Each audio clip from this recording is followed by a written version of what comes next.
कठिनाइयों के साये में था। वंशिका का बचपन इस गांव में बीता था। वह अपने पिता रमेश की इकलौती बेटी थी। रमेश गांव में एक छोटी सी किराने की दुकान चलाते थे। वे गांव के सबसे भले इंसान माने जाते थे। जब वंशिका छोटी थी, वह अपने पिता के साथ दुकान पर बैठती और ग्राहकों को सामान तोल कर देती। वह हंसते खेलते दिन बिताती और गांव के बच्चे उसे अपनी बड़ी बहन मानते थे। लेकिन जब वह 15 साल की थी तो रमेश को दिल की बीमारी से जकड़ लिया। डॉक्टरों ने कहा उन्हें आराम कराना होगा और महंगी जरूरत है। दुकान का काम ठप हो गया और परिवार की आर्थिक स्थिति बिगड़ गई। वंशिका की मां शांति एक साधारण गृहिणी थी। वह गांव की महिलाओं के लिए सिलाई का काम करती थी, लेकिन उनकी कमाई से घर का खर्च चलना मुश्किल था। वंशिका का एक छोटा भाई था, अजय, 12 साल का था और गांव के स्कूल में पढ़ता था। वह एक होशियार बच्चा था, लेकिन स्कूल की फीस न चुका पाने के कारण उसकी पढ़ाई रुकने के कगार पर थी। वंशिका ने बीए की डिग्री हासिल की थी। वह शहर में नौकरी की तलाश में कई बार गई, लेकिन हर बार असफल रही। गांव में नौकरी के अवसर न के बराबर थे। वह अक्सर रात को छत पर बैठकर तारों को देखती और सोचती, क्या मेरा जीवन हमेशा ऐसा ही रहेगा? उसकी आंखों में आंसू होते, लेकिन वह अपने परिवार के सामने हिम्मत दिखाती। कसौली गांव प्रकृति की गोद में बसा था। पहाड़ों के बीच बने छोटे छोटे घर, खेतों में लहराती फसलें और पास की नदी का साफ पानी गांव को एक सुंदर दृश्य देता। लेकिन गांव की आर्थिक स्थिति अच्छी नहीं थी। अधिकांश लोग खेती या छोटे मोटे कामों पर निर्भर थे। गांव में एक पुराना शिव मंदिर था जो पहाड़ी की चोटी पर बना था। मंदिर के पास एक बेल का पेड़ था जिसके पत्ते सावन में और भी हरे और चमकदार हो जाते थे। गांव के लोग इस मंदिर को बहुत पवित्र मानते थे और सावन में यहाँ काफी भीड़ जुटती। वंशिका को मंदिर जाना बहुत पसंद था। वह बचपन से ही अपनी दादी के साथ मंदिर जाती थी। दादी उसे शिवजी की कहानियां सुनाती, कैसे भोलेनाथ ने अपने भक्तों के हर पुकार सुनते हैं। लेकिन जैसे जैसे वंशिका बड़ी हुई, जीवन की जिम्मेदारियां ने उसे मंदिर से दूर कर दिया। वह अब सिर्फ खास मौकों पर ही मंदिर जाती थी। एक शाम की बारिश झमाझम के बीच वंशिका घर के छोटे से लिविंग रूम में बैठी थी। वंशिका ने टीवी ऑन किया और चैनल बदलते हुए एक धार्मिक चैनल पर रुक गई। वहां एक कार्यक्रम चल रहा था जिसमें लोगों अपनी कहानियां साझा कर रहे थे कि कैसे सावन में शिवजी को बेल पत्र चढ़ाने से उनकी जिंदगी बदल गई। पहले व्यक्ति एक बुजुर्ग ने बताया कि उनकी बेटी की शादी की समस्या हल हो गई। मैंने सावन में हर सोमवार को शिवलिंग पर बेल पत्र चढ़ाए और प्रार्थना की। कुछ ही महीनों में मेरी बेटी का रिश्ता एक अच्छे परिवार में तय हो गया। दूसरी महिला ने कहा, मेरे पति को कैंसर था। डॉक्टरों ने जवाब दे दिया, लेकिन सावन में मैंने रोज बेलपत्र चढ़ाए और चमत्कार हुआ। उनकी तबीयत में सुधार होने लगा। तीसरे व्यक्ति एक युवक ने बताया, मैं 2 साल से बेरोजगार था। मैं सावन में शिवजी की भक्ति शुरू की और मुझे विदेश में नौकरी मिल गई। वंशिका ने ध्यान से सुना। उसका मन सोच में डूब गया। जब इतने लोगों की परेशानियां शिवजी ने दूर की है तो मेरी क्यों नहीं? उस रात वह देर तक सोचती रही। उसने मन ही मन में फैसला किया कि वह सावन में शिवजी को बेलपत्र चढ़ाएगी। उसे नहीं पता था कि यह छोटा सा विश्वास उसे जीवन को पूरी तरह बदल देगा। सावन का पहला सोमवार था। वंशिका सुबह 4 बजे उठी और उसने स्नान किया। एक सादी नीली साड़ी पहनी और गांव के पुराने शिव मंदिर की ओर चल पड़ी। मंदिर पहाड़ी की चोटी पर था। रास्ता पथरीला और बारिश से फिसलन भरा था, लेकिन वंशिका का हौसला कम नहीं हुआ। वह मन ही मन में ओम नमः शिवाय का जाप कर रही थी। मंदिर के बाहर एक बेलपत्र का पेड़ था, जिसके पत्ते बारिश की बूंदों से चमक रहे थे। वंशिका ने श्रद्धा से 3 बेलपत्र तोड़े। उसने उन्हें पानी में धोया और मंदिर में प्रवेश किया। मंदिर का माहौल शांत था। शिवलिंगी पर पहले से ही कुछ फूल और बेलपत्र चढ़े थे। मंदिर के पुजारी पंडित जी एक कोने में बैठे मंत्र पढ़ रहे थे। वंशिका ने शिवलिंगी के सामने बैठकर ओम नमः शिवाय का जाप शुरू कर दिया। उसने बेलपत्र शिवलिंग पर चढ़ाए और प्रार्थना की, हे भोलेनाथ, मेरे परिवार की परेशानियां दूर करे, मेरे पिता को स्वस्थ दे, मुझे नौकरी दे और मेरे भाई की पढ़ाई पूरी हो सके। मैं आपका कर भरोसा करती हूँ। उसकी आंखों में आंसू थे, लेकिन मन में एक अजीब सी शांति थी। पूजा के बाद वंशिका मंदिर के चारों ओर परिक्रमा की। उससे ऐसा लग रहा था जैसे कोई अदृश्य शक्ति उसे हौसला दे रही हो। पंडित जी ने उसे देखकर मुस्कुराते हुए कहा, बेटी, तुम्हारी श्रद्धा सच्ची है। शिव जी तुम्हारी पुकार जरूर सुनेंगे। वंशिका ने सिर झुकाया और घर लौट आई। पहले हफ्ते में कुछ खास नहीं हुआ। वंशिका रोज सुबह मंदिर जाती, बेलपत्र चढ़ाती और प्रार्थना करती। उसे लगता कि उसका मन हल्का हो रहा है। वह अब पहले की तरह उदास नहीं रहती। गांव के लोग उसकी इस नई दिनचर्या को देखकर हैरान थे। मंदिर में एक बुजुर्ग महिला दादी माँ ने कहा, बेटी, तुम सही रास्ते पर हो। शिवजी सब ठीक करेंगे। सावन का दूसरा सोमवार आया। उस दिन मंदिर से लौटते समय वंशिका की मुलाकात गांव के स्कूल प्रिंसिपल सरोज मैडम से हुई। सरोज मैडम ने उसे देखकर मुस्कुराते हुए कहा, वंशिका, मैंने सुना है तुम ग्रेजुएट हो। हमारे स्कूल में एक अस्थायी शिक्षिका की जरूरत है। क्या तुम इंटरव्यू देने आ सकती हो? वंशिका को अपने कानों पर विश्वास नहीं हुआ। उसने तुरंत हाँ कह दी। अगले दिन इंटरव्यू हुआ। वंशिका ने अपनी शिक्षा और गांव के बच्चों को पढ़ाने की इच्छा के बारे में बताया। मैडम उसकी सादगी और उत्साह से प्रभावित हुई। उस दिन वंशिका को अस्थायी शिक्षिका की नौकरी मिल गई। वेतन ज्यादा नहीं था, लेकिन ये उसके लिए एक बड़ी शुरुआत थी। घर लौटकर वंशिका ने माँ को ये खबर सुनाई। शांति की आंखें खुशी से भर आई। उसने कहा, ये शिवजी की कृपा है बेटी। वंशिका को भी यही लगा। उस रात उसने घर में एक छोटी सी शिवलिंगी की तस्वीर के सामने दीप जलाया और धन्यवाद दिया। उसे विश्वास हो गया कि शिवजी उसकी पुकार सुन रहे हैं। कुछ दिनों बाद एक आश्चर्यजनक घटना हुई। वंशिका के पिता रमेश की तबीयत पिछले कुछ महीनों से बहुत खराब थी। डॉक्टरों ने कहा था कि उनकी दवाइयां महंगी है और इलाज लंबा चलेगा।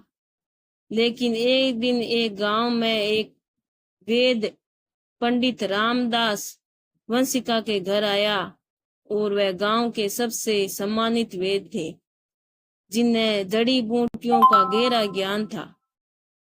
पंडित रामदास ने कहा, वंशिका, मुझे सपने में शिवजी ने दर्शन दिए। उन्होंने कहा, रमेश जी को ठीक करना मेरा कर्तव्य है। मैं उनकी जड़ी बूटियों से दवा तैयार करूंगा और इसका कोई खर्चा नहीं होगा। वंशिका और उसकी माँ अवाक रह गई। वेद ने अगले दिन से इलाज शुरू किया। उन्होंने रमेश को कुछ खास जड़ी बूटियां दी और रोज उनके स्वास्थ्य की जांच करने लगे। कुछ ही हफ्तों में रमेश की तबीयत में सुधार होने लगा। वह अब बिस्तर से उठकर थोड़ा थोड़ा चलने लगे थे। वंशिका की आंखें नम हो गई। उसे यकीन ही नहीं हुआ कि वह शिवजी की कृपा है। उसने माँ से कहा, माँ, उसे यकीन हो गया कि शिवजी की कृपा है। उसने माँ से कहा, माँ, शिवजी सचमुच हमारी सुन रहे हैं। शांति से सिर हिलाकर सहमति दी और कहा, बेटी, तुम्हारी भक्ति ने यह चमत्कार किया है। सावन का तीसरा सोमवार आया। वंशिका अब और अधिक उत्साह के साथ मंदिर जाती। उसने इस बार बेलपत्र के साथ कुछ फूल और दूध भी चढ़ाया। पूजा के दौरान उसे ऐसा लग रहा था जैसे शिवलिंगी पर एक विशेष चमक है। वह घंटों मंदिरों में बैठी रही और ओम नमः शिवाय का जाप करती रही।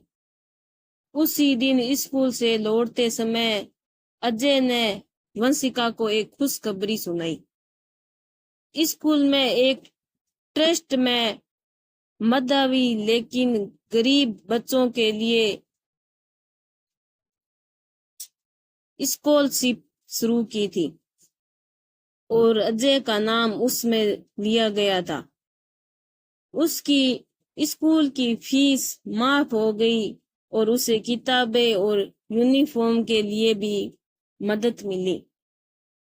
वंशिका ने अजय को गले लगाया और कहा, यह सब भोलेनाथ की कृपा है। घर पहुंचकर वंशिका ने यह खबर माँ को और पिताजी को बताई। रमेश को अब थोड़ा बेहतर महसूस कर रहे थे। उन्होंने कहा, वंशिका, तुमने शिवजी की भक्ति से हमारे घर की रोशनी ला दी। उस रात पूरे परिवार ने मिलकर एक छोटी सी पूजा की और शिवजी को धन्यवाद दिया। वंशिका की भक्ति की कहानी अब गांव में फैलने लगी। गांव के लोग उसके घर आते और उससे पूछते कि उसने ये सब कैसे किया। वंशिका हमेशा कहती, ये सब शिवजी की कृपा है। मैंने सिर्फ बेलपत्र चढ़ाए और उन पर विश्वास किया। गांव के पंडित मंदिर के पुराने पुजारी थे। वह 70 साल के थे और पिछले 40 साल में मंदिर की देखभाल कर रहे थे। उन्होंने वंशिका की भक्ति को देखकर कहा, बेटी, तुमने शिवजी का आशीर्वाद पा लिया है। तुम्हारी कहानी गांव के लिए एक मिसाल बनेगी। पंडित जी ने वंशिका को एक छोटा सा शिवलिंग भेंट किया और कहा, इसे अपने घर में स्थापित करो। शिवजी सदा तुम्हारे साथ रहेंगे। वेद रामदास जी ने गांव में अपनी कहानी साझी की और उन्होंने बताया कि वे कई सालों से बीमार लोगों का इलाज करते आ रहे हैं, लेकिन रमेश का इलाज उनके लिए एक विशेष अनुभव था। मुझे सपने में शिवजी ने कहा, ये मेरा धर्म है। मैंने कभी इतना सुकून महसूस नहीं किया। गांव की स्कूल प्रिंसिपल सरोज मैडम भी वंशिका की भक्ति से प्रभावित थी। उन्होंने में बच्चों को वंशिका की कहानी सुनाई और कहा, सच्ची श्रद्धा और मेहनत से कुछ भी असंभव नहीं है। सावन का आखिरी सोमवार आया। वंशिका इस बार पूरे उत्साह के साथ मंदिर गई। उसने बेलपत्र, दूध और फूल चढ़ाए। मंदिर में उस दिन भीड़ थी, लेकिन वंशिका को एक अजीब सी शांति महसूस हो रही थी। पूजा के बाद वह मंदिर के बाहर बेल के पेड़ के नीचे बैठ गई। बारिश की हल्की बूंदें उसकी साड़ी को भिगो रही थी, लेकिन उसे यह सब बहुत सुकून दे रहा था। पंडित जी ने उसे बुलाया और कहा, बेटी, तुमने इस सावन में सच्ची भक्ति की है, शिव जी तुमसे प्रसन्न है। उन्होंने उसे एक छोटी सी माला दी और कहा, इसे हमेशा अपने पास रखना, ये तुम्हें शिव जी की याद दिलाएगी। वंशिका ने माला ली और घर लौट आई। उसने घर के एक कोने में छोटा सा पूजा स्थान बनाया और वहां शिवलिंग स्थापित किया। उस दिन से वह रोज सुबह शाम पूजा करने लगी। सावन खत्म होते होते वंशिका का जीवन बदलने लगा। उसकी नौकरी पक्की हो गई और वेतन भी बढ़ गया। रमेश की तबीयत पूरी तरह से ठीक हो गई और वह फिर से अपनी दुकान पर जाने लगा। अजय के स्कूल फीस का मसला हल हो गया। वह अपनी पढ़ाई में अच्छा प्रदर्शन करने लगा। वंशिका का मन अब पहले से भी कहीं ज्यादा शांत था। वह रोज सुबह मंदिर जाती और बेलपत्र चढ़ाती। उसे लगता कि शिवजी हर पल उसके साथ है। वह अब गांव में एक प्रेरणा बन गई थी। लोग उससे पूछते कि उसने ये सब कैसे किया। वंशिका हमेशा कहती, ये सब शिवजी की कृपा है, मैंने सिर्फ उन पर विश्वास किया है। समय बीतने के साथ वंशिका ने फैसला किया, वह अपनी कहानी को और लोगों तक पहुंचाएगी। उसने एक छोटा सा ब्लॉग शुरू किया, जिसमें उसने अपनी शिव भक्ति के महत्व को लिखा और उसका ब्लॉग धीरे धीरे लोकप्रिय होने लगा। लोग दूर दूर से उसे पत्र लिखते और अपनी समस्या साझा करते। वंशिका सबको यही सलाह देती कि सच्चे मन से शिवजी की भक्ति करे और धैर्य रखे। उसके ब्लॉग ने कई लोगों को प्रेरित किया। एक महिला ने लिखा कि उसने वंशिका की सलाह मानकर सावन में बेलपत्र चढ़ाए और उसका पारिवारिक विवाद हल हो गया। एक युवक ने बताया कि उसने वंशिका की कहानी पढ़कर नौकरी मिली। वंशिका को यह देखकर बहुत खुशी हुई। उसकी कहानी दूसरों के लिए प्रेरणा बन रही थी। एक साल बाद वंशिका को एक बड़े शहर में एक गैर सरकारी संगठन एनजीओ में संपर्क किया। वह चाहते थे कि वंशिका उनके साथ मिलकर गांवों में शिक्षा और स्वास्थ्य के लिए काम करे। वंशिका ने प्रस्ताव को स्वीकार किया। उसने अपने गांव में एक छोटा सा स्कूल शुरू किया, जहां गरीब बच्चों को मुफ्त शिक्षा दी जाती है। उसने गांव में एक स्वास्थ्य शिविर भी आयोजित किया, जिसमें वैद्य रामदास और अन्य डॉक्टरों ने मुफ्त इलाज किया। वंशिका के प्रयासों से गांव का माहौल बदलने लगा। लोग अब पहले से ज्यादा एकजुट थे। स्कूल में बच्चों की संख्या बढ़ने लगी और गांव में एक नई उम्मीद की किरण जगी। वंशिका ने अपने ब्लॉग के जरिए गांव की कहानी को दुनिया तक पहुंचाया। कई लोग गांव की मदद के लिए आगे आए और कुछ ने स्कूल के लिए दान दिया। कई साल बीत गए। वंशिका अब एक जानी मानी सामाजिक कार्यकर्ताओं बन चुकी थी। उसका गांव, जो कभी गरीबी और मुश्किलों से जूझता था, अब शिक्षा और समृद्धि का प्रतीक बन गया था। लेकिन वंशिका ने कभी अपनी जड़ें नहीं भूली। हर सावन में वह उसी शिव मंदिर जाती, बेलपत्र चढ़ाती और शिव जी को धन्यवाद देती। उसके जीवन का हर पल अब शिव जी की मौजूदगी से भरा था। बारिश की बूंदों में, बेल के पत्तों में और लोगों की मुस्कुराहट में उस शिवजी का आभास होता था। वंशिका की कहानी अब उसकी नहीं थी, ये हर उस इंसान की कहानी थी जो विश्वास और भक्ति के साथ अपने जीवन को बदलता था। उसने अपने ब्लॉग में आखिरी पोस्ट में लिखा, शिवजी की कृपा अनंत है, अगर आप सच्चे मन से उन पर विश्वास करते हैं तो कोई भी परेशानी स्थायी नहीं हो सकती, नहीं रह सकती। बेल पत्र सिर्फ एक पत्ता नहीं, ये आपकी श्रद्धा और विश्वास का प्रतीक है। सावन का हर सोमवार हमें याद दिलाता है कि भोलेनाथ हमेशा हमारे साथ हैं। दोस्तों, आशा है कि ये कहानी आपको पसंद आई। अगर पसंद आई तो आप मेरे वीडियो को लाइक और सब्सक्राइब जरूर करें। बहुत बहुत धन्यवाद।